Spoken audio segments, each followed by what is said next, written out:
Afternoon, everybody. Hi there, everybody. Welcome to our SAPA webinar for today, the 22nd of February. My name is Mignon McCulloch, and I really want to thank Marti Vieja for putting together what I think is an excellent webinar. Even in the practice session, we were having some really vigorous discussions. So on behalf of Marti and myself, welcome to everybody for joining the Gender Experience. We've got three fantastic speakers. I'm going to introduce them. The first is Michelle Carrihill, who I know well. She's a pediatric endocrinologist from Cape Town. She heads the Pediatric and Adolescent Endocrine and Diabetes Service at Red Cross War Memorial Children's Hospital and Groote. And in addition to diabetes, she's very skilled at multiple congenital and acquired endocrine and metabolic disorders. But she has a particular interest in disorders of sex development, gender experience, as well as the disorders of the timing of puberty. And I know whenever I'm stuck with an interesting patient, I always go and ask her and come away feeling a lot wiser. So Michelle, thank you on a personal note for always being there for me whenever I've got some tricky patients. And we both share a passion for adolescents. So adolescents at our hospital, 13 is the cutoff, but we say anybody can be 12 years and 60 months or 72 months or 80 months. So that's how we cope with adolescents at Red Cross. Then Dr. Ruan Vosloo, who's a general pediatrician with multiple hats. He's based in KwaZulu-Natal at Queen Nandi Hospital, and he's remarkable in that he's actually got interest in cardiology and endocrine, and he's started his first endocrine clinic in this area, looking at how to discover precocious puberty as well as inborn errors of everything, I'm told. So hardly surprises me. I worked with Ruan for quite a long time as well, and you guys are really lucky to have him in KZN.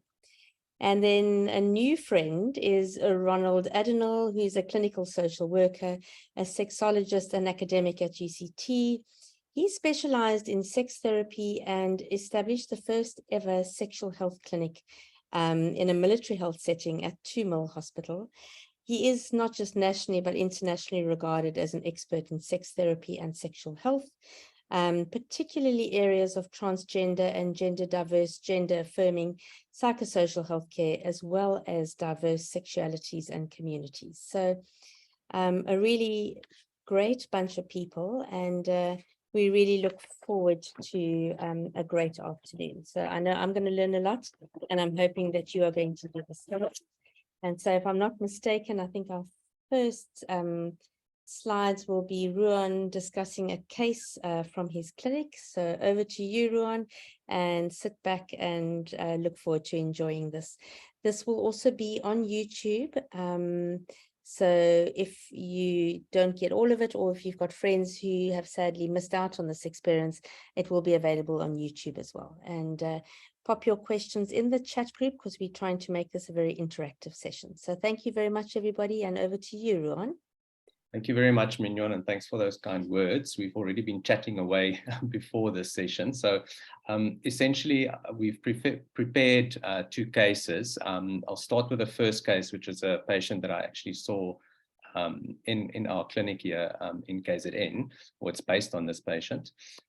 So we'll discuss patient AX, and you're seeing this patient in the regional hospital in South Africa with close links to the tertiary service. And in the nursing triage notes, it's noted that this patient is a 6-year-old girl who's come from another province, who's moved here recently. And the complaint is that the patient is wearing boys' clothes, and the patient is lost to follow up. Presents with a grandmother, and the mother is 19, has gone to study at the university, and she can no longer look after her, the patient. So the collateral from the gran is that AX, or X, was born as a girl, but the doctor said there was something wrong with her hormones and genitals. So she was taking medication and was seen at a tertiary hospital, where the gran now also noticed that AX is playing more with boys and preferred soccer to playing dress up from around the age of 4. So since X, or AX, has moved to live with gran permanently in December, she's now noticed that AX is behaving just like a boy. She prefers to be called AY and hates wearing female clothes. She also noticed that AX urinates standing up.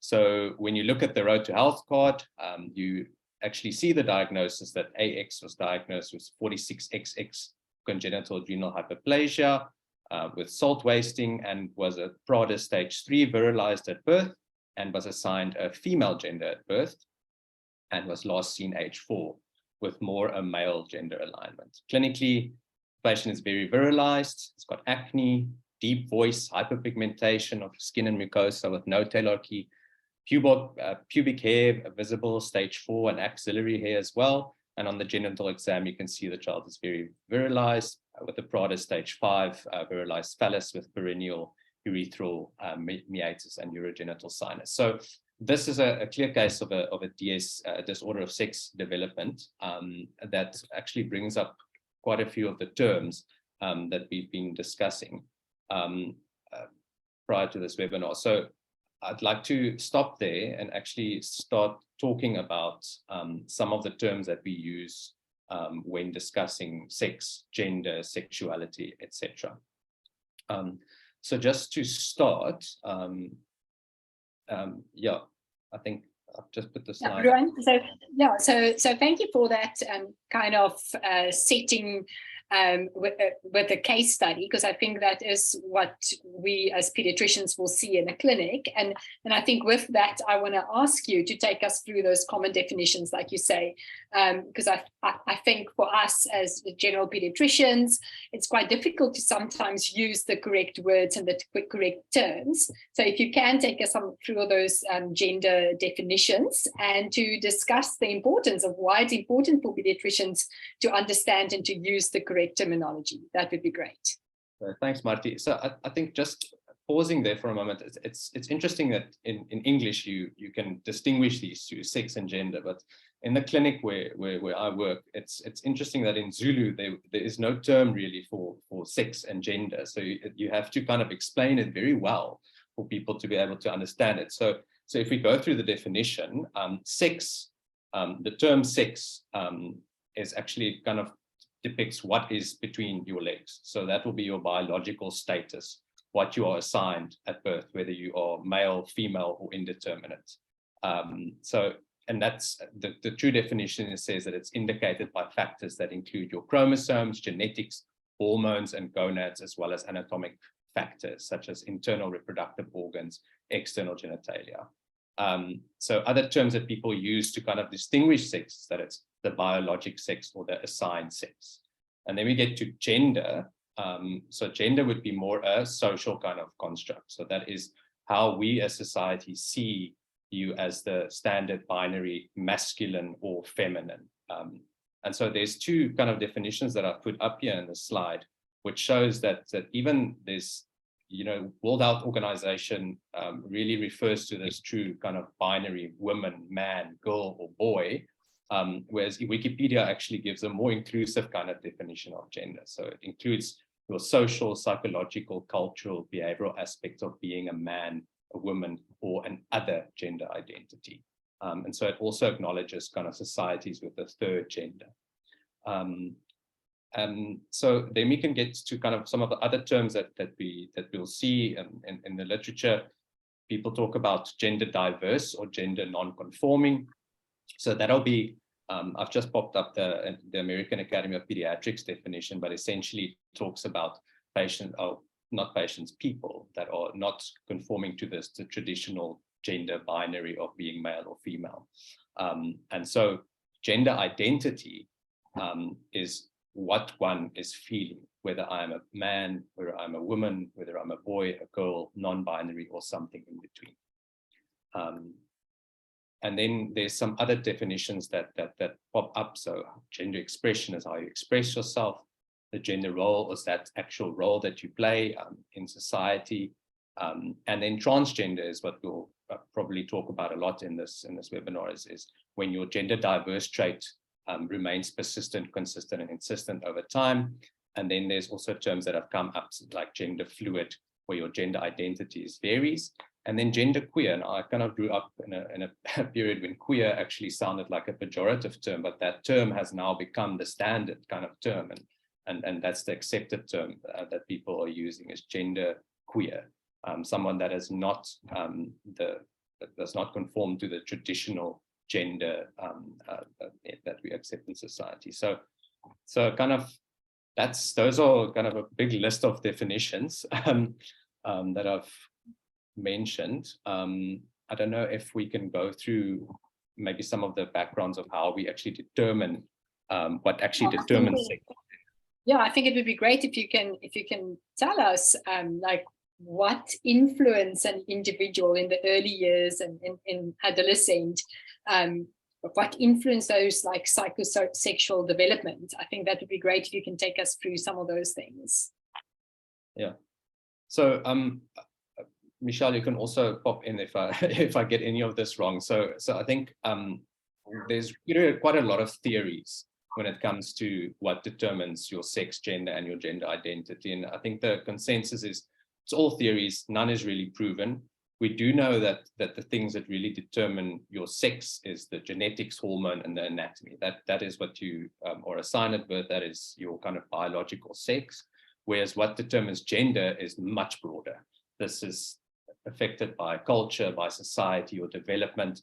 And there's some evidence that there's some genetic and hormonal influences, obviously, that can also influence how your gender develops. But essentially, we're still living in a very binary society, and so there's quite a few theories on how gender development. We're pediatricians, so I think it's important that we also understand what is the normal kind of gender identity development and what to look out for as pediatricians when we kind of start taking a gender-related history. So in most of the literature, it shows that there seems to be a toy preference for children by age 12 months. So they should be, if they're in a kind of traditional binary society, then usually there might be some toy preference. By 2 years, most children can label themselves as a boy or a girl and can even label others. And then by about 4 to 5 years, gender starts to become stable and lasting. So I think the three aspects that's very important there is it's for the child to get this basic identity and labeling.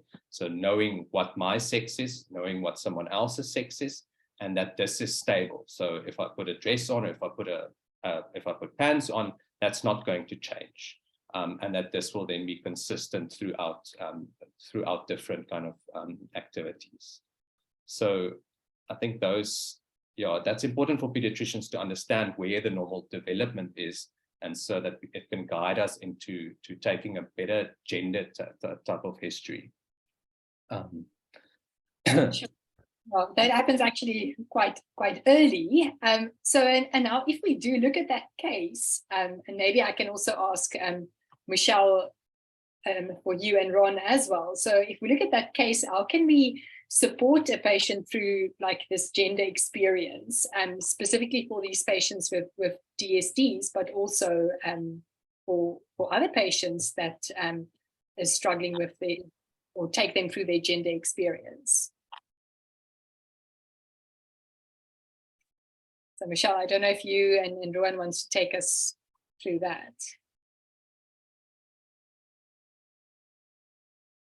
Just trying to unmute myself, but Yeah, my I was about to say. it was really stuck there. So thank you for the question. So in my head, sort of I try and sort of grasp why is there even a binary?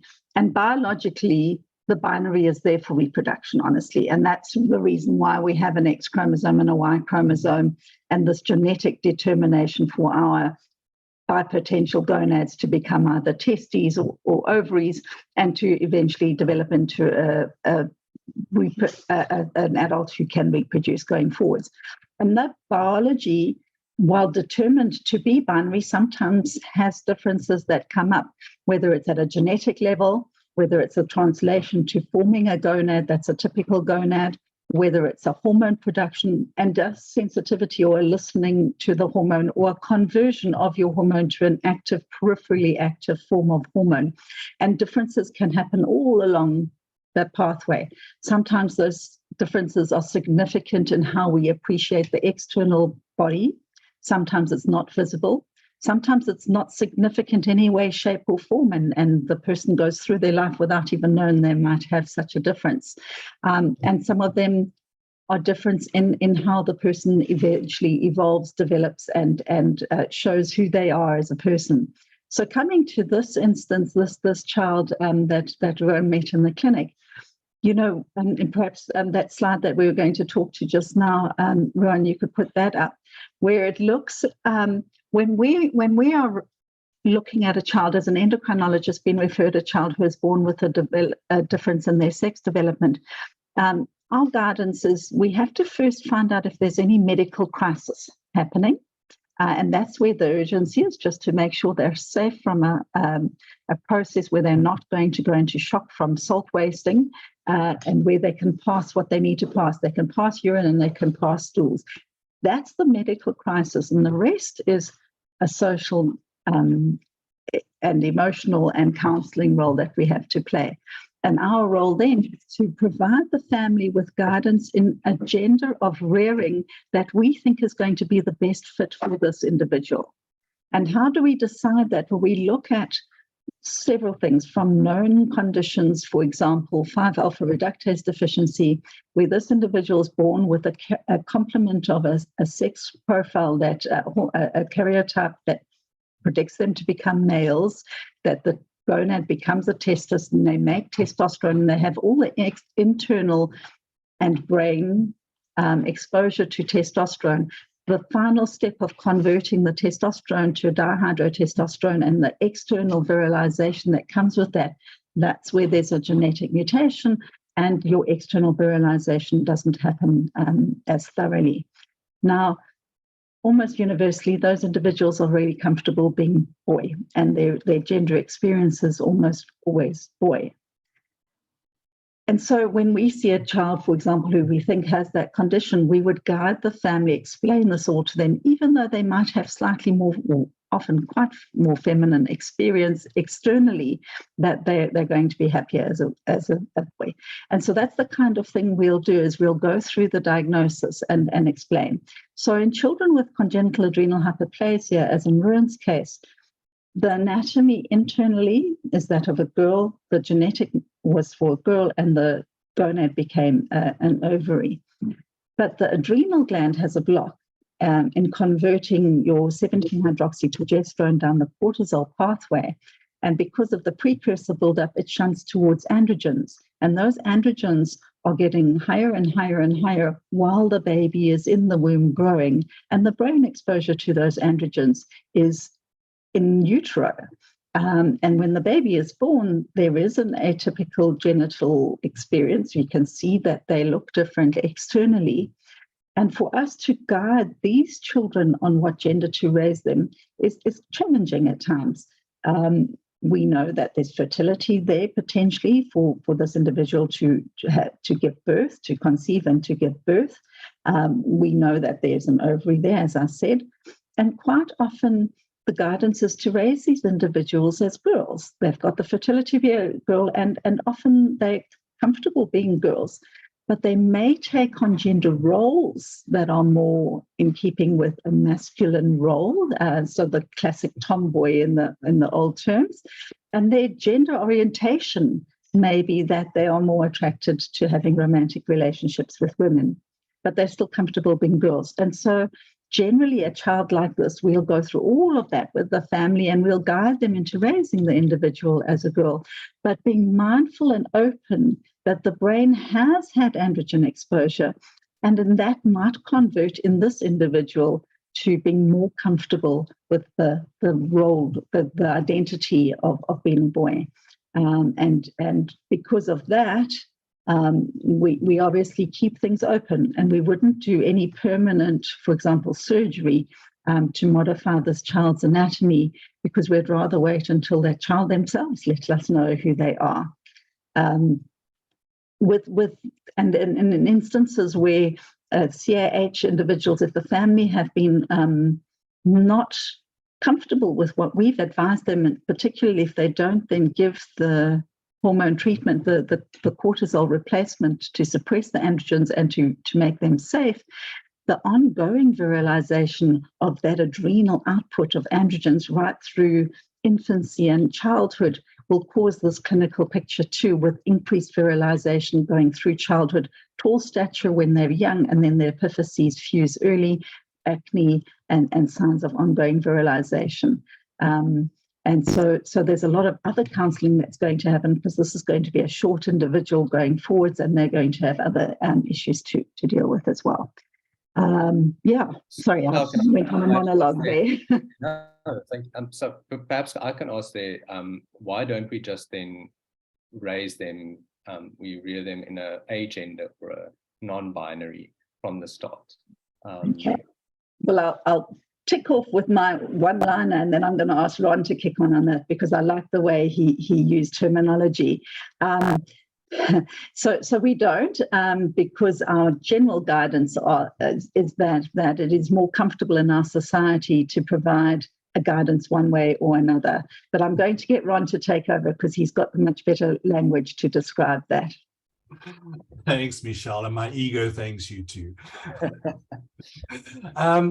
Yeah, so an important, I just want to kind of highlight what you were saying there, Michelle, because obviously I work a lot more with transgender and gender diverse young people and adults.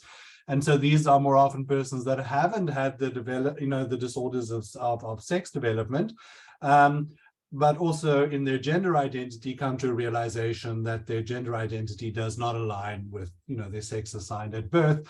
And so whether a person was born with a disorder of sexual development or not, the possibility of a young person and a person late enough coming to the realization that their gender identity does not match or fit their assigned sex, is the possibility is always out there. And that's why I like what you said, you're going to advise parents on a particular path, but in a way that's open. And basically what we're saying is, this is what we're advising, but be open to the possibility that as this young person develops and expresses themselves, it might be different to what we are advising. And if it's different, it doesn't, it's not wrong. We need to also give this young person the space to reveal themselves or show us who they are as they come into the subjective internal knowing of who they are. Around the raising a young person as a gender, there have been a few kind of almost like community experiments that have been done, mostly in some of the European countries, where the idea was to raise, kids with no gender in a gender neutral way. And the theory was, that then at some point, once the child has more clearly identified and or expressed what their gender identity is, to kind of then take the cue from the child at that point in time, sorry. And yeah, those community experiments haven't really kind of given us much guidance. There were lots of problems with them as well. So I can say it's been tried, and what's been tried has not given us any kind of confidence in that that's something we should maybe be considering to do elsewhere. And as I said to Michelle and Ruan earlier, is I also take a very practical approach to this. In most communities and societies, the fact of the matter is this child has to socialize and be in the context where it's existing. And most communities and societies still function within the gender binary. So my concern with a young child is, if you're going to do this agender experiment, this child is going to possibly become more the focus of attention in their social context, because now why are you being so different? So I don't think we're ready as a society and communities to do that. So kind of but at least if we can conscientize parents to the fact that gender identity is something that can reveal itself later in a young person's life, that it's not necessarily going to be, the same as the sex assigned at birth, and be open to hearing and listening to your child. And if something does reveal that is different, then work with it from that point. So I'm going to push you a bit further, Ron. Sure. I'm a pediatrician, and this question's to the whole panel. Should I be discussing gender identity with teens and their families at a follow-up? Well, for me, this is the short answer, but the pediatricians can speak to that. I would say I hope so, because we know that in adolescence, there's so much happening. I mean, from a psychosexual development point of view, I work with a lot of trans kids that, come out early, like in early childhood, and then we know that, and there's enough research that shows that puberty is often the next kind of life stage that evokes, almost like, for lack of a better word, the next level of self-awareness. So there's a lot going on from a psychosexual, sexual orientation, gender identity, who am I in the world, as part of the adolescent experience. So I would hope and pray that you are. So I think maybe that's touching to our second case, because I think it demonstrates, definitely something that a lot of pediatricians might get exposed to, certainly will get exposed to during their careers. So I think the second case is patient Sam. So patient Sam is a patient that is you're seeing the pediatrician in the private practice office in a big city. And the patient is 13 years old, is brought in by a patient, or the patient is brought in by the patient's father. He is concerned that his son must be gay or some kind of homo. He would like you to test his hormone levels. He's always been a sensitive kid who liked to dress up in girls' clothes when he was younger, but Sam's father thought he would outgrow it. He never played with other boys and preferred playing indoors with girls' toys like dolls. Recently, Sam has been bullied by the other boys at school, calling him a morphy. And so patient Sam, when we look at Sam appears reserved, thin, and is wearing loose-fitting, dark-colored clothes. You can see traces of nail polish on their nails, and they have long hair. They request to speak to you alone, which alludes to what Ron was saying. We need to be talking about gender and about gender identity to our patients. So request to speak to you alone, to which the father agrees. In private, Sam reports that they have always felt like a girl trapped in a man's body. With high school starting now, they can no longer stand living like this and want to know how you can help. So a lot of terms coming up here, quite a few pejorative terms, which I'm sure many of us have heard. A parent that is obviously worried about their child, but is in fact talking in quite severe pejorative terms to the patient, and then talking about some of these pronouns that are coming up. So I thought we should maybe stop for a moment and talk about some of the extra terms that have been coming up. Ron, you were mentioning even disorders of sexual development. So that touches to, is it sexual development or is it sex development? Sexual is actually more related to, your sexual identity and who you are attracted to sexually. So that will allude to your sexual orientation, whether you're homosexual, gay. Homosexual is not a term we really use as much anymore, but that is your sexual orientation.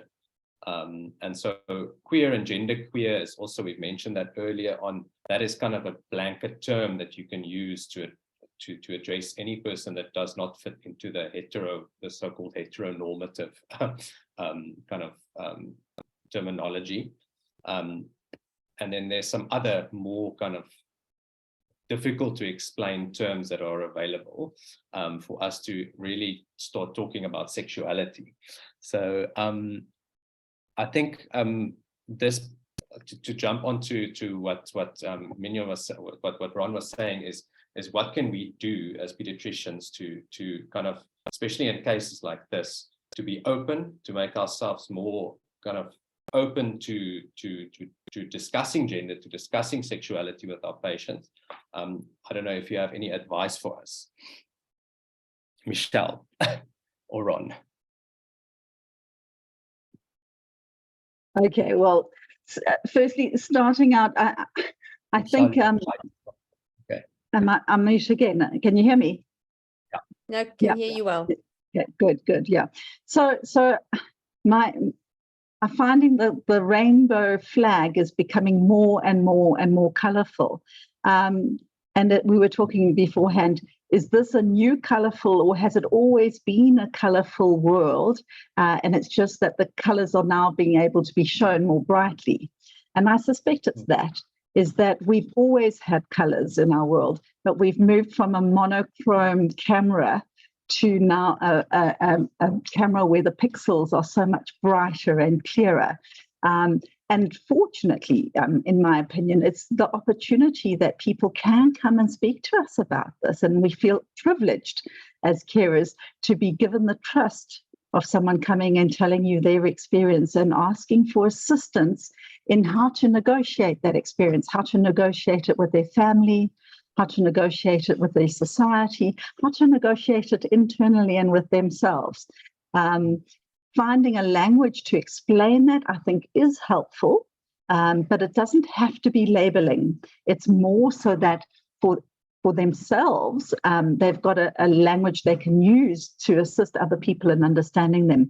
But to label somebody, I don't think is helpful unless it is for exactly that purpose, is to provide them with assistance. So certainly, I think we must be open to listening. And to helping guide. And this is where people like Ruan and mental health care providers who are experienced in looking after children in their various developmental stages, including their gender, both experience, their gender identity, their gender roles, as well as their sexual orientation. It's very helpful to have people like Ruan who can help our patients who have presented to us negotiate and navigate those roles, so that when there is a need to intervene, whether it's socially, psychologically, or medically, as it may happen, they've got that support going forward. So I'm going to hand over to Ruan to take it further. Ron, I'm just going to butt in there before you start, and I'm going to ask, as a pediatrician, I keep being told that when I transition my adolescents to the adults, I need to start transitioning them younger and younger. So first I was told at 14, then 12, then 10. So at what age, as you're answering this question, how young do we start talking about these things to our patients as a pediatrician? Yeah, I'll let the pediatricians get onto that one, but just kind of so following up, I cannot overemphasize how important it is that, yes, pediatricians are talking about gender identity, sexual orientation, especially with their young adolescents, yes, with the kids as well. Firstly is when, as a pediatrician and as a doctor, your voice has so much authority. And also, so that's the one thing, is that when doctors speak, people listen. So that's power that I believe can be used for good, and can be used for the good of the transgender, gender diverse, and as well as patients with DSD. And also, when a doctor introduces this topic, is you're firstly giving permission to talk about it, you're normalizing this conversation. And it's often parents maybe sitting in your consulting room with you, sitting with these questions and these anxieties, and are just too afraid to ask, as well as the young patient. So that for me is just one of the reasons why. Secondly, especially with adolescents, we have to face the fact in South Africa, most of our communities are significantly conservative. So firstly, people still confuse sexual orientation and gender identity. That gets mixed up. I mean, when I started out in this field of working with transgender persons, all of my clients were older adults. I've watched through the years, and it's been a few decades, don't do the math. They became younger and younger and younger and younger. So because of, yes, we are a conservative society, a lot of young people repress their true selves, their gender identity. They try and live up to the expectations of their family, their community, their culture, and their church. Then comes the beginnings of puberty. And I've seen how that can be such a significant, it's the thing that tips the scale for a lot of these young people. I've been kind of repressing this, but now my body's going to go in a direction that's going to almost betray me. So these young adolescents are so vulnerable at that point in time, where it's not just intolerable. They can't keep it quiet anymore. They are terrified. And that's where you, as the doctor, catching them, can play such a critical role by introducing this, exploring this. And yes, and you can pass them on to us. We'll do the rest of the work. But often you are the frontline, healthcare practitioners with these young people. So, I mean, Ron, it sounds like we need to be bringing it up. We need to be talking about it as part of our kind of general general questioning, as part of our, especially in the teenagers, their heads kind of asking about drugs and sex and education and all of those things. Actually making it as part of our screening is talking about, you know, I see you coming in here and you are about to go into puberty. How do you feel about going into puberty? Kind of asking those questions. Maybe younger kids seeing that you've been assigned, or you seem to be a boy. How do you feel about being a boy? Are you happy about it? Or are you sad? Those kind of questions. Yeah, I mean, I certainly haven't been doing that. And it's personally felt quite awkward in some of those consultations, even sitting here in a conservative environment.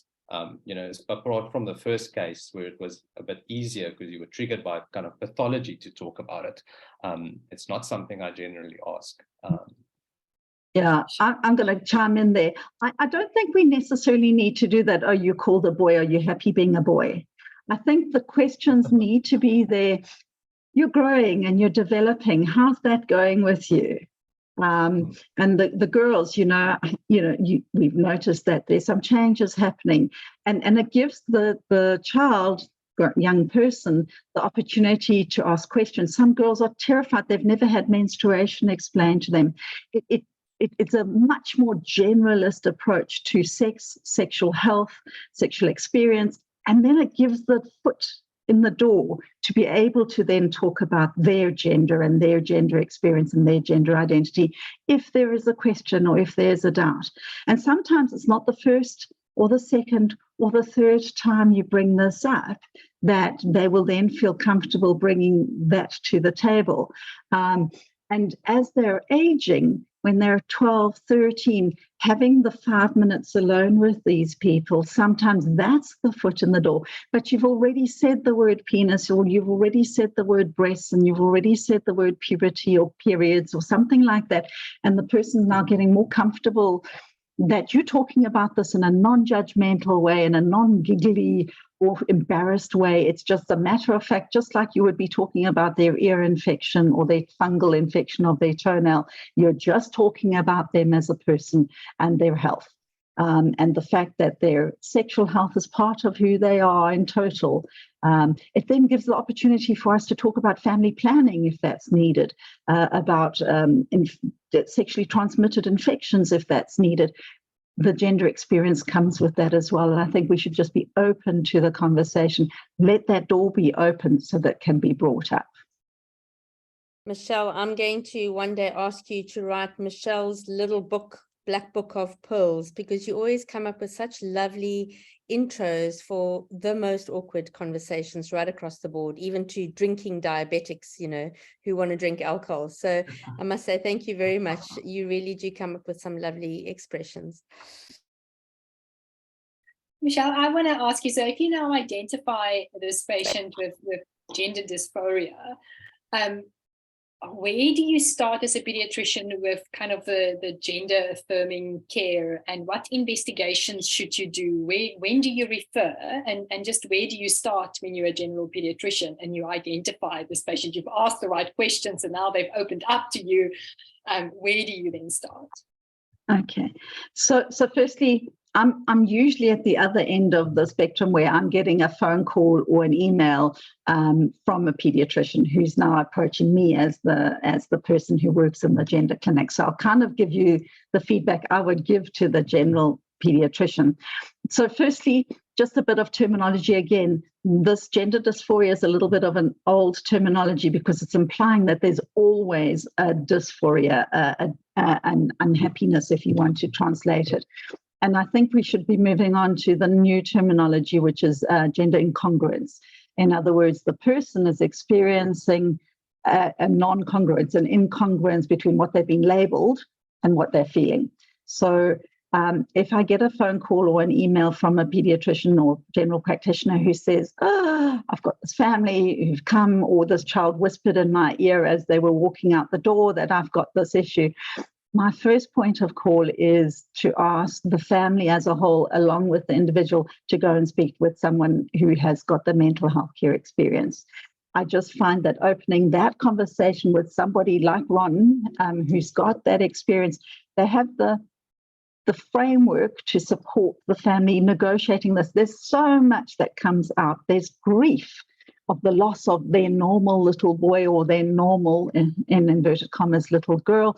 There's so many processes and blaming and so much going on that the family needs support. The individual child sometimes feels so much guilt in the conflict that they're causing in home, and their own internal conflict, particularly say they're in a religion and they really have faith in that religion, and yet what they're being told is okay in their religion is not what they're experiencing, and there's so much conflict. And I think before they come to see my clinic, they really need some mental health care support, social support. And that's why I'm now going to hand over to Ron to take that next step. Thanks, Ron. Thanks.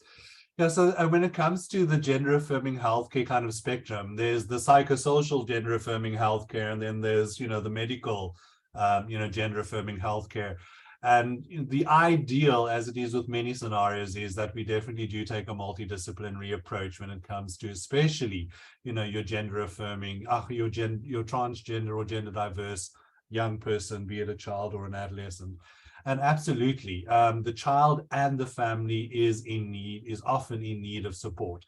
And it's everything from, as Michelle's already mentioned, the family, this is something that goes against their religion, this is something that goes against their culture, or parents, now that it's in the media so much, parents, there's so much of this fear mongering that's happening. Oh, it's a contagion, oh, it's the new in thing, etc. That sometimes when parents receive the message from the young person, the filter that it goes through is a problematic filter. So it's not uncommon that when a trans kid or teenager does come out to parents, that it does offset a period of struggle and distress. I've also found that very often, parents are struggling with this because they're terrified, and it's because they don't have enough information. Lack of knowledge and understanding can cause great anxiety and fear for parents. I also find in the South African cultures, our parenting styles are very authoritarian. This kind of expectation that the parent is supposed to know and the parent gets to say what doesn't happen and does happen often results in parents not reacting in the ideal kind of caring, affirming, way.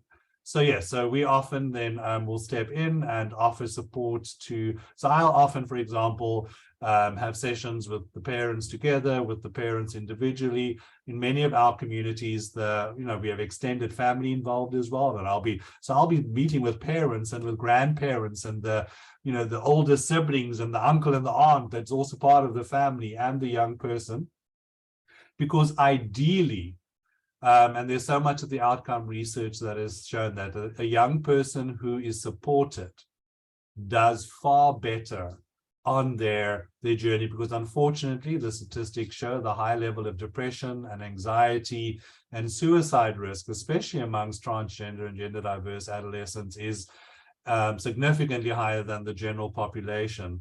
And often that is because the context in which the young person is not affirming, is not supporting and they're not being heard, they're not being seen. So that's what the role that we often then play. And once there's stability in the family and there's clarity as to where this young person is in regards to their gender identity, then we run to Michelle. And then she does what she's going to tell you she does now. But I mean, Ron, I think that was great. But I also think that as the general pediatrician, I think it's important that we know some of these things, and we're not all endocrinologists, and just being that initial entry point to show to our parents we are aware of this. We know that there's this gender diversity. We know who to phone. And I think that can be very good for parents, especially for caregivers that are very scared about what's happening in their kids' lives. yeah, thank you for Michelle for being there. You're just a bit far from us, but we have our local support. I think that the main thing to start off with is to say we're all on the same page. We all want a happy and healthy individual at the end of the day. And that I don't think there's any parent in the world who wants their child to be suffering from anything. And if they're suffering, if that child is suffering because of their gender experience or their gender incongruence or their sexual orientation, as it may be, that someone wants to do something about that suffering. And it's the difficulty arises is when they don't know what to do. And our guidance is therefore, thank you for bringing it up. Thank you for being open. Thank you for asking for help for your child and for you guys to understand it. And that in itself is just a huge support. Sometimes I have that when I've got a family sitting across from me with a child who's been referred for gender care. Just the shoulders go back and the breath, just by being told that they're being heard and they're being held. Before I even start talking about hormone blockers and the process through the guidelines, either through the European guidelines or the WPATH guidelines of what I could potentially be offering them from a medical care protocol, just that I'm heard, I'm listened to, I'm going to be supported is already a huge step in the right direction. And pediatricians are an entry point into that and that support that comes with that. I'm not sure if you want me to talk through all of that role, because that's a whole seminar on its own, and the evidence that backs it and backs that there are things to do and backs things not to do. So I think I'm going to hand over to Ruan for that, because I liked your slides that you made. And if there are questions around it, I can answer those. Yeah, I think it's what you've alluded to is really we're doing, when we're approaching kids with gender diversity, is we do a gender affirmative model, and that is a kind of, these are the things to do, is accept that the child is gender diverse and help them to accept their gender identity and help them in the best way that we can, so that we don't have those problems that Ron has mentioned earlier on. So the psychological distress and the so-called dysphoria associated with this condition. I think the major issue is really this you were mentioning, Ron, the peripubertal period, which is this really at-risk period where if we don't address the problem, especially in patients with gender incongruence and distress resulting from that, suicide is definitely increased. There's a much higher rate of suicide, as some of the studies have actually shown. So we should intervene, or we should at least address and refer appropriately, and then obviously help these kids as best we can. And so from my understanding, when they're not in puberty yet, just providing that open door and discussing gender and discussing gender diversity is okay, and supporting families. But once we get to the peripubertal, then it becomes quite important to intervene. And I think Michelle was talking about some of the things like puberty blockers and then later sex hormones.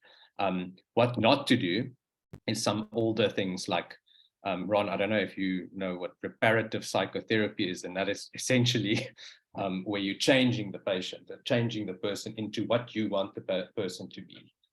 Aversion therapy is a terrible type of therapy that was used for people to get them off their kind of trend in sexuality. So those are things that we definitely should not be doing. So Michelle, I think we can maybe just address some of the things that you would do, kind of investigations, or their standard investigations, or maybe just a kind of general approach, or things that we have available, before we get to some of the controversial questions.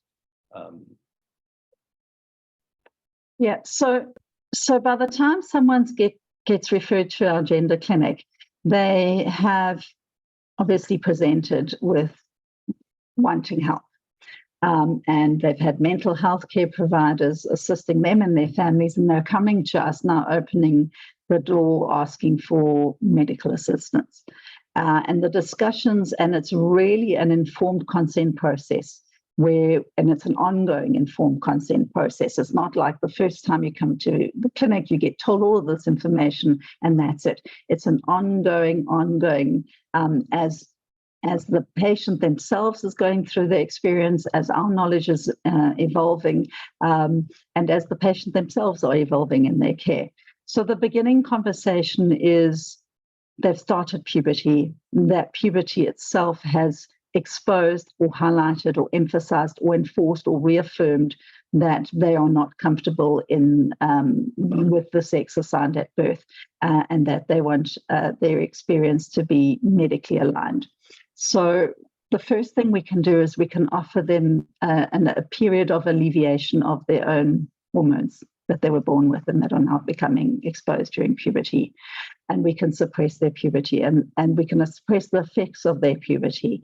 So we can change the brain back to pre-puberty is the best way I can put it. We can press a pause on the pubertal progression, and we use GnRH analogs.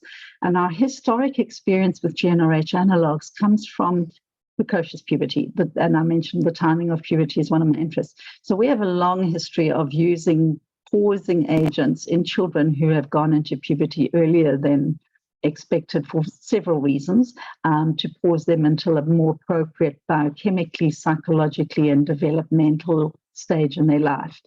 And so we would use these tools in children with gender differences, experiences, to pause their puberty. It is reversible. When you stop the agents, the pituitary gland kicks back in again at producing their gonadotrophins and drives their pubertal progress in their native puberty, if so desired. And it allows time for that ongoing family and individual therapy to confirm that that is the correct path for them, that they are, in fact, persisting with this identity, and to change the trauma, to change that landscape. And somebody I listened to, and I don't want to say who it was because I think I might have not remembered the correct person, but they said, imagine being a boy. You're 13 years old, you're a boy, you undress one morning about to take your shower and you see breasts developing. That distress that comes with your body changing to be a girl when you are in fact a boy in your being, your person, your identity, is very distressing, and for the opposite experience too. And so to diminish that trauma and the physical changes leading to such distress, it gives us that press pause. Now, the controversies that come with that is, aren't they supposed to have that hormone exposure to the brain? Isn't that hormone exposure to the brain going to make them that person that they should be, that gender they should be? And the evidence is no. It isn't that gender hormone has to be there to make them that person. We know that because people who go into puberty late don't suddenly not be boys or suddenly not be girls, you know. So it isn't all about that. Sure, there's some affirmation of it, but it's not it.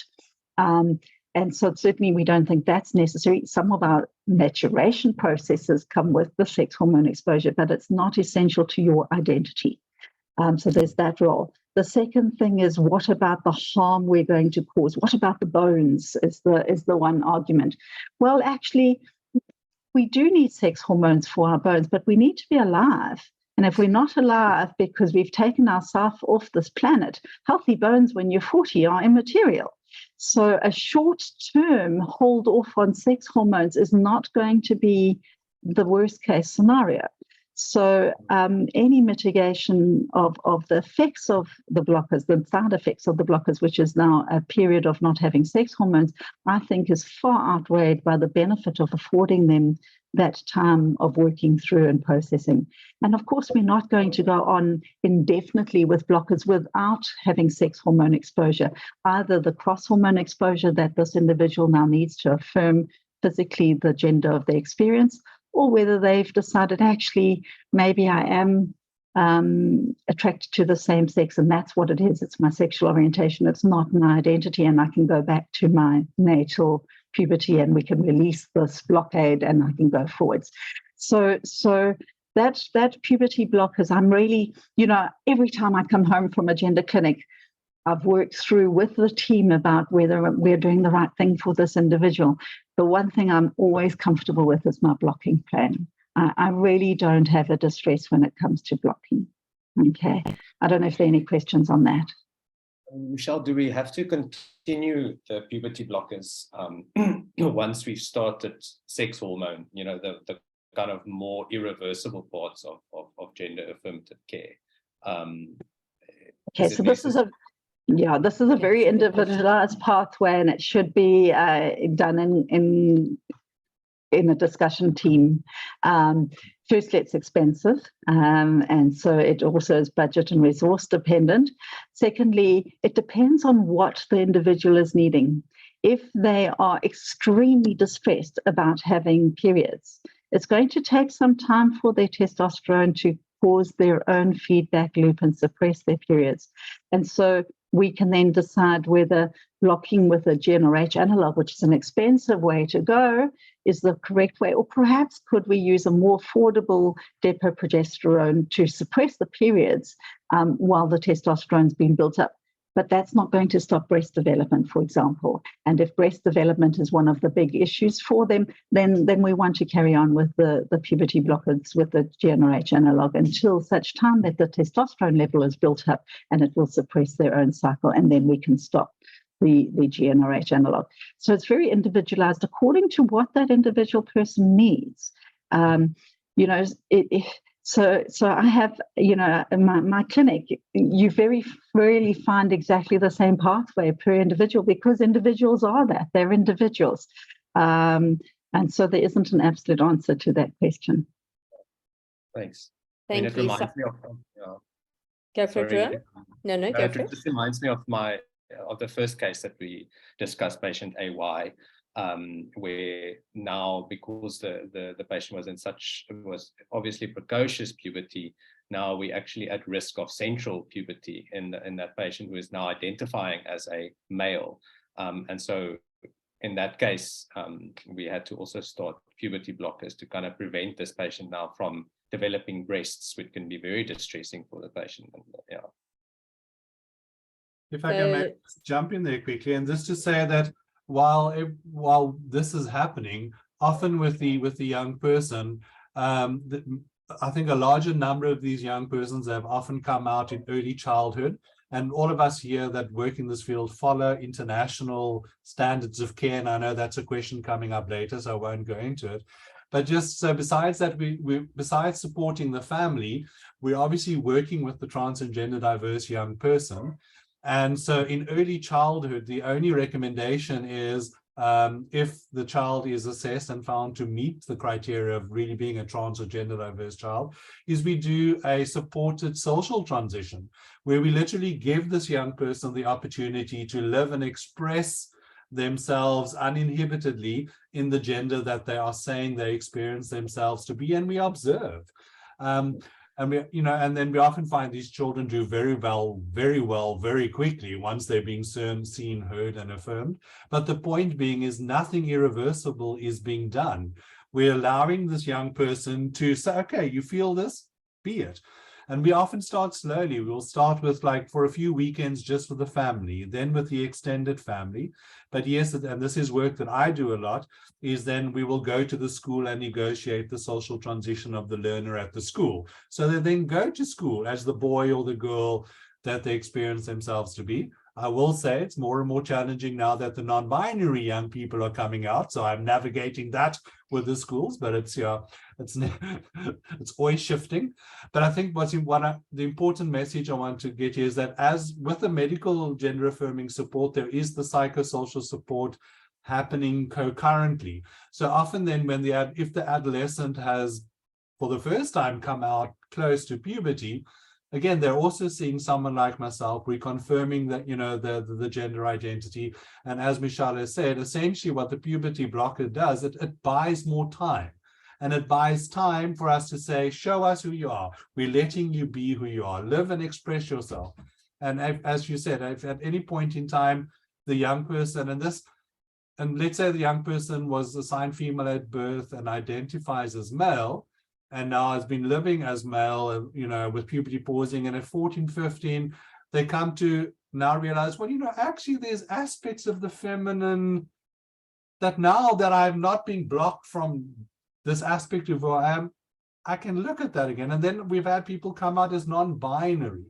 But the important thing is, together with the psychosocial and the medical, gender affirming care, because we need to deal with this controversies. These aren't happening overnight. There is a process and there's a journey, and we are watching, learning, and observing the young person. Yeah. Great, guys. So we are beginning to run out of time a little, and there are 2 or 3 questions that we absolutely have to ask. So the first one is, what about competitive sport and testosterone levels? I can't get away without asking that one. Who's answering that? Ruan, you did the homework. It's open to the panel. I mean, I can just, from my reading, and obviously it can be quite controversial, it definitely depends on the type of sport. There's definitely some sports where it's been shown at competitive level that men will, at kind of competitive level, outperform females. So you'll notice in athletics, they've kind of made a testosterone level above which a person shouldn't be competing in the female category. There's some very strong opinions regarding ring fencing, for females, so that they can still perform in the type of sport. It's an ongoing debate. Should we make a separate category for people with disorders of sex development? I don't know the answer. I don't know if any of the other panelists have any other strong opinions. Yeah, I don't have strong opinions, but I do have thoughts, biological thoughts, that, for example, you can have, a woman can have testosterone levels that are significantly high, but she doesn't hear them. She's androgen insensitive. And her ability to perform at a sport with a really high testosterone, but no ability to listen to it, may be worse off than an otherwise hormonally sensitive woman who's got her normal androgen profile and to which she can listen. So these absolutisms that are coming out are not true. They're not absolutes. And one has to look at too many factors to deal with. That I don't envy the people who have to make the rules. And certainly when it comes to DSDs and who they should be competing against and what hormone profiles they should be competing against, I think I have a greater sympathy, because it almost feels like, if you compare Michael Phelps with his huge feet and huge hands and his ability to swim, that's his innate born talent that's exposed, partly assisted by his biological difference. So if a young woman happens to have a slightly higher testosterone, and that makes her faster on the sports field because of how she was born, should she be discriminated against or made to take hormones to slow her or lower her testosterone? We didn't ask Michael Phelps to trim his toes off or his fingers off to bring him into alignment with other people. So there's all sorts of controversies there that I don't think there is a right or a wrong answer to, but there's certainly thoughts to think about. And when it comes I was going to say, or test Michael Phelps's testosterone level compared to other men's testosterone in the same field. Exactly. When it comes to trans individuals, that's a quite a different Pandora's box to open, because if that innate body has had testosterone and the muscles have had testosterone, there is an anatomical biological difference in the muscle reflexes and time and contraction, etc. And even if that testosterone is suppressed with gender affirming care to that trans woman's requests, if she is competing in a woman's platform in a sport in which there is an androgen bias or enhanced ability, that difficulty is going to come through, because they are now born with a an ability that puts them definitely at a biological advantage over somebody who's not born with that. And the world needs to decide whether that's an acceptable change or whether it's not. And I think that's going to be a big debate going forward, as it already has been exposed. Is that, can you be a cyclist who's now identifying and living as a woman in a woman's race, but your body has long since changed and developed the abilities that would otherwise be associated with a man's body? It's very challenging, and like I said, I don't envy the people who have to make those rules and regulations. And I just want to add, Ron, your turn.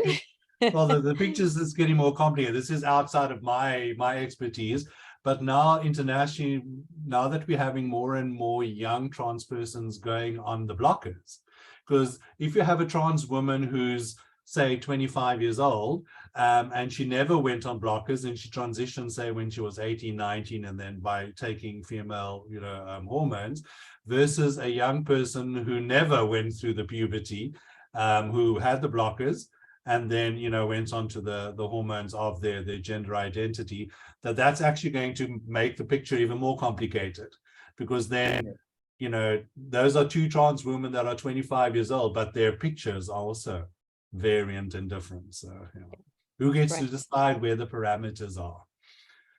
Thank you, guys. And then the next question that also has to be asked, as pediatricians, should we support and encourage schools to have unisex bathrooms available? And I've heard a couple of schools in Cape Town have got a variety of bathrooms. And we know, as a nephrologist, many children, specifically girls, have bladder issues because they are too terrified to go to the bathroom. And so what's your feeling on that? I saw the thumbs up from Ron. What do the other people feel? My argument is, in your own home, do you have one bathroom for the called girls and one bathroom for the called boys? Or do you have the same bathroom with a door that you can close and you can use the facilities in the way that you'd like to use the facilities, and you have a bin that you can put your hygiene products in? And that's the way I would encourage the world to go, is that you have a facility for your ablutions that's clean, safe, and you use it the way you want to and need to use it. Does it have to have a label, a boy or a girl? And the problems that's put up here, the sexual assault, that is nothing to do with your gender experience and whether you stand or sit to pee. That's to do with gender violence in society. And that needs to be addressed in a whole different way, other than whether you sit or stand to pee. I think, Michelle, the other thing is also there's for some transgender males, there's this very strong sense of being masculine and being able to stand and urinate, or to stand and urinate at a urinal. So what do we do with urinals? Make it separate. So interestingly, Ruan, increasingly restaurants in Cape Town, I've noticed, have got exactly what Michelle has mentioned, with sometimes pictures of both genders on the door. So you go in there, the door closes, it's clean, you can do what you want to, and there's not any more urinals in those restaurants. So I'm finding that, interestingly, more and more, that there's one room fits all, if you want to call it that. And if you want to stand and pee, you aim well and don't mess on the floor, please. But otherwise, or you buy an STP, which many trans do. If their masculinity feels affirmed by standing and seeing a really beautiful, strong stream, use your STP. Great, Marchi. I think should we look at any of the chat questions? So I would just like to go through Sereni's question. I think some of it we have addressed, but I think it would just be nice to read it out and just make sure we've gone through it. So what is your advice on how to bring the whole family to a consensus when there's such a device or disparate view between parents and the child of the gender identity journey the child is going through? So culturally, I think Ron has specifically said this as well. Some view the role of the parent as directive rather than supportive. So how do you bring this whole family? And I think I quite like the fact that you said you allow the child to just be, and then you bring in, maybe for the weekend, you bring in the one family, and during the week you need to get the school on board. But it would just be nice if you guys can just go through that and make sure that we've addressed it. Maybe just to say, so when working with families, we use the word transition a lot. And when I work with families, and often when I'm working with the transgender young person, is often when what I explain to families and to the transgender child is, by the time you've come to the point to tell, this is probably something you've been grappling with for some time. Then, so you've been dealing with it for a certain period of time. Now you tell mommy. The day you tell mommy, that's the first hour of the first day that mommy now has to kind of start processing this. And maybe it takes a little bit longer before we tell daddy, etc. So part of the challenge with families is we need to normalize that everyone is kind of going through a transition, and everyone's transition journey is going to be individual and needs to be supported. I find this quite challenging with my trans teens, because they get very, well, either my parents are on board or fuck them, you know, that's how teenagers speak. And then I'm often needing to say, I absolutely get where you're at. You know, you want to just be your true authentic self. So I'm often having to kind of help everyone in the family see each other's position in a way that's respectful of everyone, and that is not denying, the lived experience of the trans person.